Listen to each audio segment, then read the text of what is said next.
It was just after midnight when Glendon E. Smith pulled into a roadside cafe off U.S. Route 67, a lonely stretch of asphalt that cuts through the emptiest parts of West Texas. The highway was quiet. No cars, no wind. Just desert, moonlight, and the soft hiss of tires on cooling gravel. Inside the diner, the waitress on shift remembered him clearly. A well-dressed man in his early 50s, traveling alone, with the hollow look of someone who hadn't slept. He ordered a coffee, didn't touch the cream or sugar, and stared out the window like something out there was watching back. When she asked if he was all right, he leaned in and whispered something she would never forget. "I saw something I wasn't supposed to see. Something in the sky. It's not gone." She tried to press him for more, but he just shook his head and stood up. He left a few bills on the counter, stepped outside, and disappeared.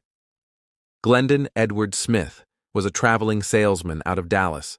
Married, 2 grown children, clean record.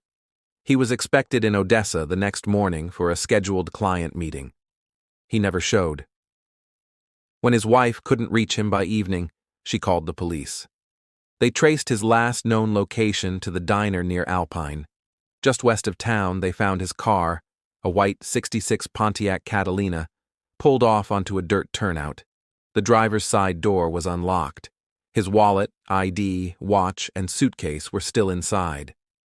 The keys were in the ignition. The engine was cold. There were footprints leading into the brush. They walked in a straight line for about 30 yards and then stopped. No return prints, no drag marks. Just an eerie absence like the desert had swallowed him whole. That was strange enough.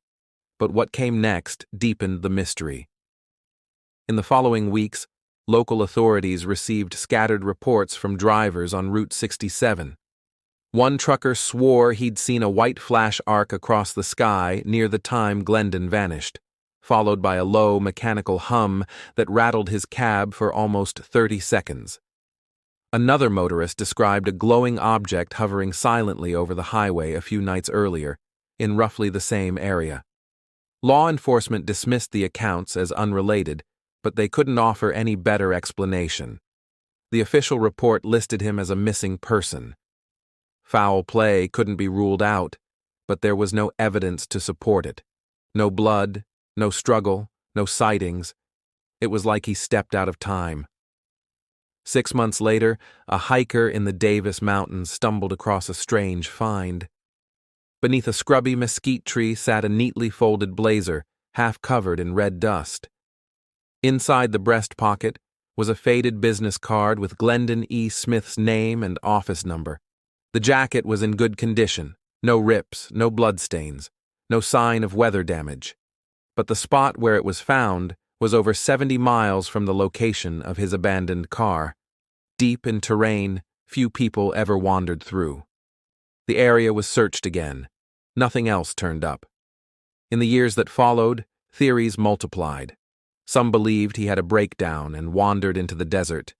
Others said he ran from something, or someone.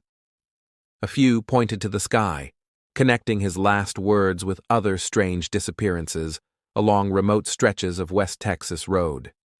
That part of the country has its own folklore.